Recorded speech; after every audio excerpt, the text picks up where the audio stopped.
Hi friends, CTET के environment के session में एक बार फिर से आपका स्वागत है। और जैसा कि आपको पता है, सीटेट में काफ़ी इम्पोर्टेंट सेशन हमारा चल रहा है और जुलाई और दिसंबर के लिए काफ़ी बच्चे तैयारी कर रहे हैं। पर्यावरण से क्या अभिप्राय है, पहले बेसिक क्वेश्चन देख लेते हैं। देखिए, पर्यावरण से जो अभिप्राय है वो है हमारा भूमि, जल, वायु, पौधे और प्राकृतिक चीजों से जुड़े हुए चारों के अस्तित्व में इससे जुड़ा हुआ है, या संपूर्ण दशाओं के योग को कहते हैं, या भौतिक, जैविक, सांस्कृतिक। देखिए यहाँ पर आंसर जो है ये सभी हो जाएंगे, आंसर हो जाएगा डी, क्योंकि पर्यावरण इन सभी चीजों से मिलकर बना है। आप सोचेंगे सर क्या ये डायनासोर क्यों भाग रहा है यहाँ पर, तो मैं आपको बता दूं, लाखों साल पहले इस पर्यावरण का हिस्सा बहुत ही अच्छी क्वालिटी के पेड़ पौधे और बहुत ही रेयर क्वालिटी के जीव जंतु इसमें शामिल हुआ करते थे, जो अब हमारे बीच में नहीं है।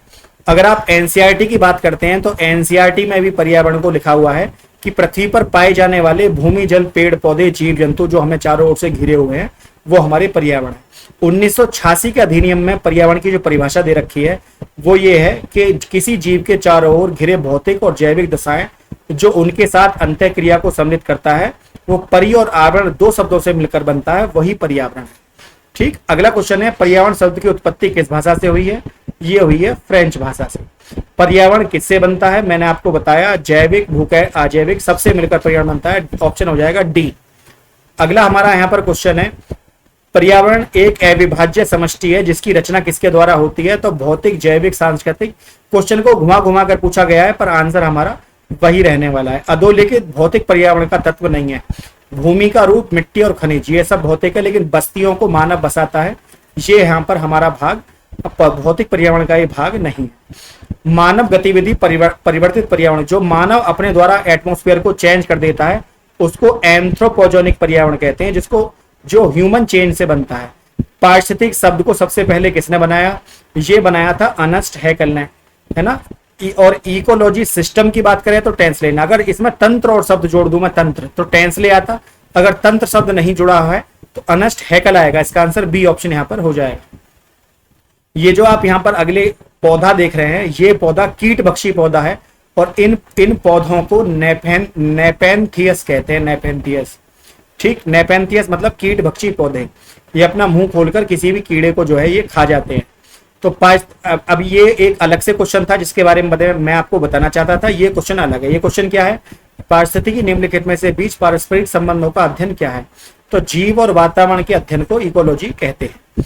अगला क्वेश्चन है, पारिस्थितिकी तंत्र की संकल्पना किसने दी? मैंने आपको पहले बताया, अगर तंत्र कहीं आ जाए तो ये दिया है टेंस लेना। ठीक, और खाली इतना ही शब्द होता तो अर्नेस्ट हैकेल इसका आंसर होता। अगला हमारा क्वेश्चन है कि पृथ्वी का सर्वाधिक सबसे बड़ा पारिस्थितिक तंत्र क्या है? देखिए, पृथ्वी का सबसे बड़ा वृहद का मतलब है सबसे बड़ा, पारिस्थितिकी का मतलब है इकोलॉजी सिस्टम क्या है? यह है हमारा जैव मंडल जिसमें हमारे जीव जंतु रहते हैं। वह जहां जीव रहता है उस सटीक जगह को क्या कहते हैं, है ना। जहां जीव रहता है उस सटीक जगह को जीवोम कहते हैं। जीवोम। यहाँ पर इनमें से नहीं है तो उपरोक्त में से कोई नहीं यहाँ पर आंसर आ जाएगा। आप सोचेंगे ये गुड्डा जो है ये पानी का क्यों बना हुआ है? क्योंकि क्वेश्चन ही ऐसा है कि सबसे अधिक स्थिर पारिस्थितिक तंत्र क्या है? स्थिर मतलब जो स्टेबल है। तो देखिए, ये जो है ये है हमारा सागर। अगर आपको ध्यान हो तो भगवान राम जब लंका जा रहे थे तो उन्होंने सागर के हाथ जोड़े, 3 दिन तक सागर नहीं आए। सागर ने अपने ना आने का कारण क्या बताया? सागर ने कहा कि सर मैं स्थिर हूं, अगर मैं अचानक आ जाता तो पृथ्वी का संतुलन बिगड़ जाता जिससे जीव जंतु मारे जाते। आप ही के द्वारा मैं बनाया गया, इससे आपसे माफी मांगता हूं, स्थिरता ही मेरी पहचान है। तो सागर जो है वो स्थिर है, आप ये कभी ना भूलें, हमारे शास्त्रों में भी लिखा हुआ है। अगला जो हमारा क्वेश्चन हो जाएगा वो ये है, देखिए धरती जो है किस तरीके से एक दूसरे के ऊपर प्लेट बनाती है, ये भी आपको पता होना चाहिए। कमजोर मिट्टी नीचे घुस जाती है और ताकतवर मिट्टी ऊपर की तरफ चढ़ जाती है। इसी तरह हिमालय और पहाड़ों का भी निर्माण यहाँ पर हुआ है। लेकिन क्वेश्चन ये है कि पादप और जंतु फैलाव को प्रभावित करने वाले भूआकृतिक कारक घटक जो है वो क्या है?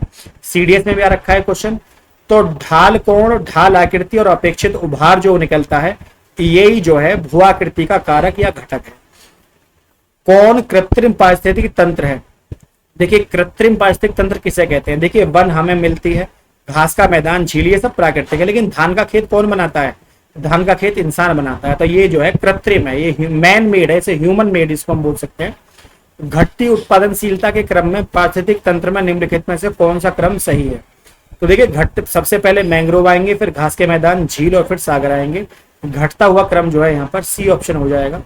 किस निश्चित क्षेत्र में प्राणियों की संख्या सीमा जिससे पर्यावरण समर्थन कर सकता है क्या कहलाती है? वो कहलाती है हमारी वहन क्षमता। ये हमको पता होना चाहिए।